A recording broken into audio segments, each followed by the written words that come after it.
kunoo kana fakkaata jechuudha. Kanaan guyyaa har'aa hojjedhe. Akkuma argitan baay'ee tokko wanniidha jechuudha. Bishaateera jechuudha. Homaa wanti si shakkisiisu hin qabu jechuudha. Haala kanaan bareeda jechuudha. Bakka baay'ee tokko namatti tola dhugaa dubbachuuf kunoo. Tolee, nagaa fi araarri jaalallii fi tolli gaarummaa gooftaa biraa ta'ee dachaan dabalee hunduma keessaniif haa baay'atu. Hordoftootaa fi kabajamtoota ifa jireenyaatuuf akkam jirtu nagaa fayyaa keessanii. Anis nagaa kooti galata waaqayyoo baga nagaa fayyaa keessan taatanii baga jiraattan isiniin jechuun jaaladha. Akkasumas hordoftoonni amantaa biraa ashamaa harka fuunee jirra jirtu baga jiraatanii baga nagaa fayyaa keessan taatan isiniin jechuun jaaladha. Egaa warroonni mana kanaaf haaraa taatan subscribe, like, share gochuun dagatiina. Akkasumas yaada qabdan koomentii jalatti naaf kaan isiniin jedha. Egaa har'as viidiyoo biraadhaan walitti deebinee jirra. Viidiyoon koo guyyaa har'aa akkaataa itti buskutti hojjetanii isinitti agarsiisa jechuudha. Jalqaba irratti akkuma argitan daakuu hamma naga'u asitti qixeeffadhee jira jechuudha. Achi booda ashaboo maankaa shayii tokko jechuudha. Itti naqadha jechuudha. Ashaboo maankaa shayii tokko ergan itti naqadhee akkasumas kan biraa wanti nu barbaachisu irshoodha jechuudha. Irshoos maankaa shayii tokkoon itti naqadha. Asumarratti itti naqattu jechuudha. Irshoos maankaa tokko ergan itti naqadhee kan biraas wanti nu barbaachisu sukkaaradha jechuudha. Sukkaarallee maankaa shayii lamaan itti naqadha. Erga sukkaara itti naqadhee kan biraa wanti nu barbaachisu zayitiidha jechuudha. Zayitiis illee itti gochuus dhiisuus hin dandeessu garuu itti godhadhaayi yeroo bukeessitaan bareeda waan ta'eef kunoo zayitiis hamma naga'u xiqqootti naqadhee jira. Achi booda wanti nu barbaachisu kanuma waan ta'eef kana waliin hin maka jechuudha. Wanti nu barbaachisu kanuma qofa. Amma waan hundumaayyuu itti naqadheera waan ta'eef jechuudha. Kana booda haala kanaan erga waliin makadhee jechuudha. Bishaan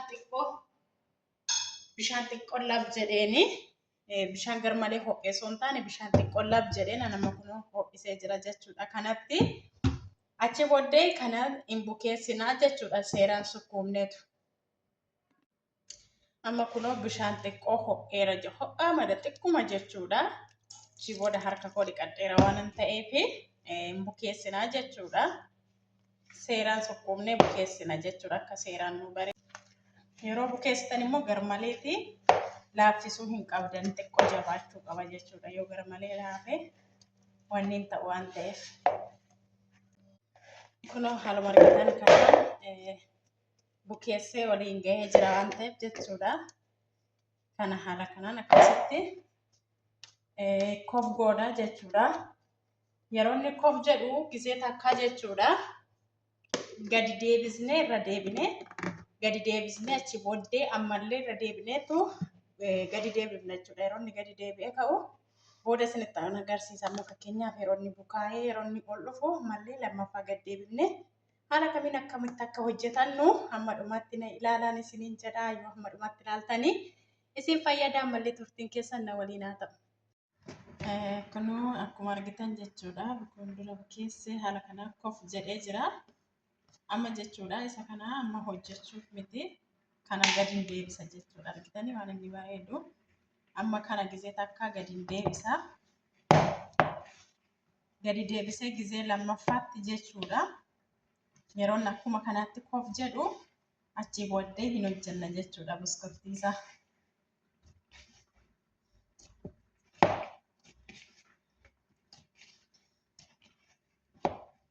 Kun akkuma argitan gad deebisee jira amma jechuudha.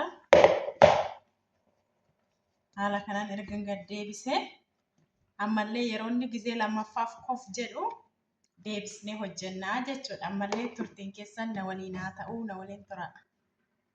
Tolee kunoo bukoon jechuudha gisee lammaffaadhaa fi kof jedhee jira jechuudha. Kun akkuma argitanii haala bareedaa ta'een gisee lammaffaadhaaf akka kanatti ol dhufee jira.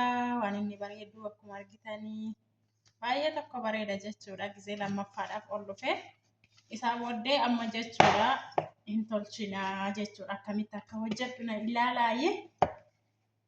Amma dhumaatti na waliin turaashi. Akkuma argitanii kunoo kana qopheeffadhee jira. Achi booddee asirratti daakuu xiqqoo nasannasadha jechuudha. Achi booddee erga daakuu achirratti nasannasadhee lixii kana jechuudha. Akka kanatti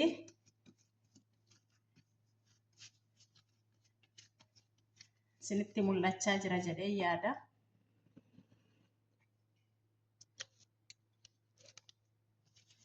Achi booddee kana jechuudha. Erga haala kanaan sirreeffadhee akka nama wanni toshutti toshinaa jechuudha. Akka nama faxaarii namni hojjetutti achi booddee isa kana kunoo amma jechuudha haala kanaatiin diriirsee jira. Achi booddee jechuudha kana deebisee walitti mara jechuudha. Deebiseen haala kanaan isinitti mul'achaa jira jedhee yaada. Akka kanatti walitti maraa jechuudha. Achi booddee isa kana seeraan wal qabsiistu iddoo kanatti mucaafii ishee kanarra seeraatiin wal qabsiisuu qabdu jechuudha.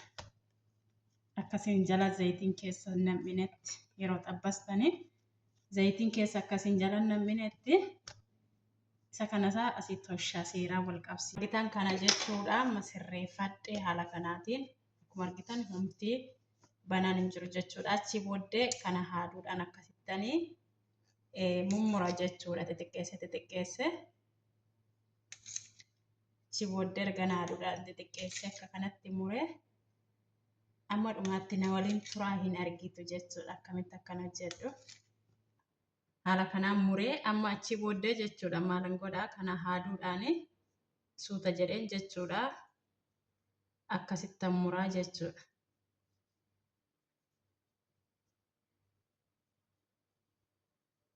Haala kanaan akka kanatti jechuudha. Akka inni seeraan bishaatutti kun akka kanatti jechuudha. Isinitti mul'achaa jira yaada. Haala kanaan muree hundasaayyuu akkasuman godhaa jechuudha. Harka keessan laaffistanii suutuma jettanii jechuudha. Yoo jabeessitan isin jalaa badaa waan ta'eef haala kanaan karaa lamaansaa jechuudha.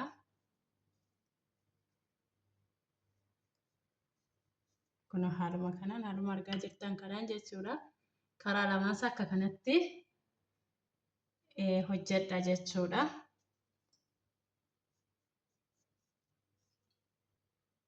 Kun haaluma argitanii jechuudha. Hundasaa haala kanaatiin shanii akka kanatti qixeeffadhee jira.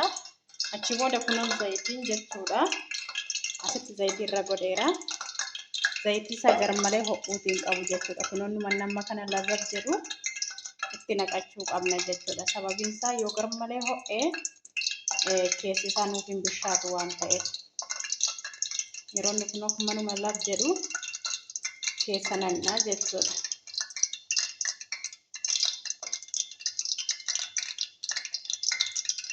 Achi booda gaazii isaa jalatti guddisuus jalatti xiqqeessuus hin qabnu. Yoo gaazii isaa garmalee jalatti baay'ate keessi isaa seeraan nuun bishaatu waan ta'eef yoo jalatti xiqqaates immoo zayitii garmalee dhuga waan ta'eef jechuudha. Dikaakkanyaa masa jechuudha. Guddaas osoo hin taane xiqqaas osoo hin taane kun haaluma kanaatiin akka kanatti jechuudha. Suuta jenne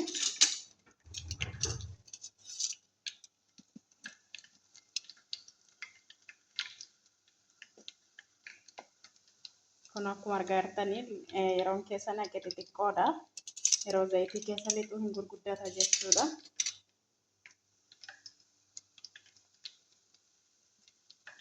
Kun akkuma argaa jirtan suuta jettanii haala kanaan bisheessitu jechuudha. Wannis qadaada isaatti qadaaddanis hojjechuu dandeessu. Garuu yeroo qadaada isaatti qadaaddan bishaan ta'a waan ta'eef bishaan isaa sun immoo gunna keessa yoo isin jalaa bu'e asiin ol isinitti utaala waan ta'eef zayitiin ittiin qadaadiina namoonni of eeggannoodhaan yoo gootan garuu rakkoo hin qabu. Of eeggannoo yoo gochuu baattan garuu baay'ee ulfaataadha waan ta'eef kun haala kanaan jechuudha. Akka kanatti zayitii jalatti gaazii jalatti qannasnee haala kanaan hojjenna jechuudha. Kun akkuma argitan kana jechuudha. Haala kanaan bisheessaan jira. Gaazii isa jalatti qannaseessu jedhee jechuudha. Garmalee jalatti qannaseessu hin taane xiqquma kafaf godhee jechuudha.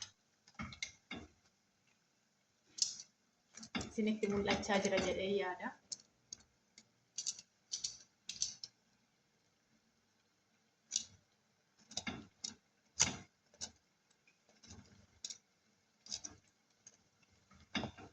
Akka kanatti gaggaragalchuu qabdu jechuudha. Karaa lamaan iyyuu seeraan akka bishaatutti daftanii haala kanaan gaggaragalchuu qabdu jechuudha.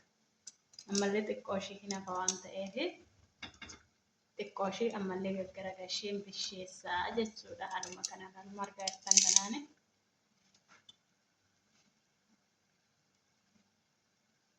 baay'ee tokko bareeda jechuudha.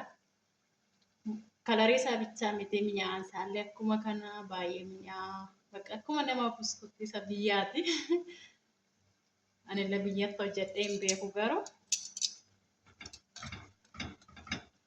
nyaadhee malee hojjedhee waan hin beekneef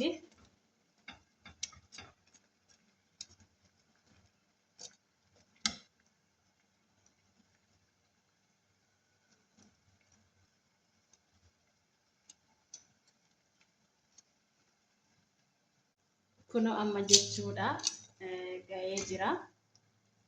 Akkuma argitan bishaate baay'ee bareedeera jechuudha. Jiboodha kuma saanaa sooftii irra godhee jechuudha.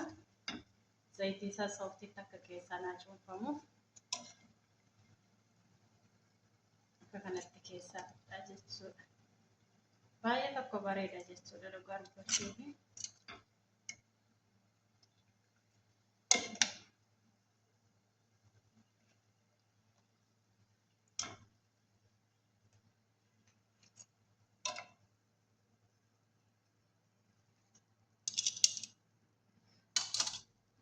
Kunoo akkuma argitanii haala kanaatiin kana fakkaata jechuudha dhugaa dubbachuu waan inni bareedu. Kunoo kana fakkaata jechuudha. Kanaan guyyaa har'aa hojjedhe. Ho'aadha boodan cabsee isinitti argisiisa.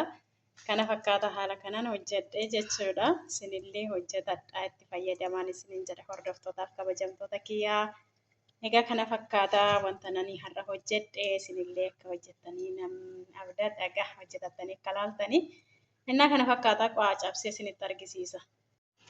Kunoo akkuma argitan jechuudha. Keessi isaallee akkuma argitan baay'ee tokko wanniidha jechuudha. Bishaateera jechuudha. Homaa wanta si shakkisiisu hin qabu jechuudha. Haala kanaan bareeda jechuudha. Bakka baay'ee tokko namatti tola dhugaa dubbachuuf kunoo. Baay'ee tokko bareedaadha hojjetadhaan isiniin jedha. Namoonni tokko tokko lasallasaasaa jaalatu. Namoonni tokko tokko immoo hashhasheedhu jaalata jechuudha. Kun akkuma argitan lamaan isaatiiyyuu hin ta'a jechuudha. Innaa haala kanaan hojjetadhaa nyaadhaan isiniin jedha hordoftootaaf kabajamtoota kiyyaa. Viidiyoon guyyaa har'aaf qabadhee dhufe kana fakkaata. Yoo isinitti tole laayikii sheerii gochuu hin dagatinaa. Yaada qabdan koomentii jalatti naaf kaa'aa isiniin jedha nan jajjabeessaa. Hanga viidiyoo biraatiin walitti deebinutti turtii gaarii. Baay baay.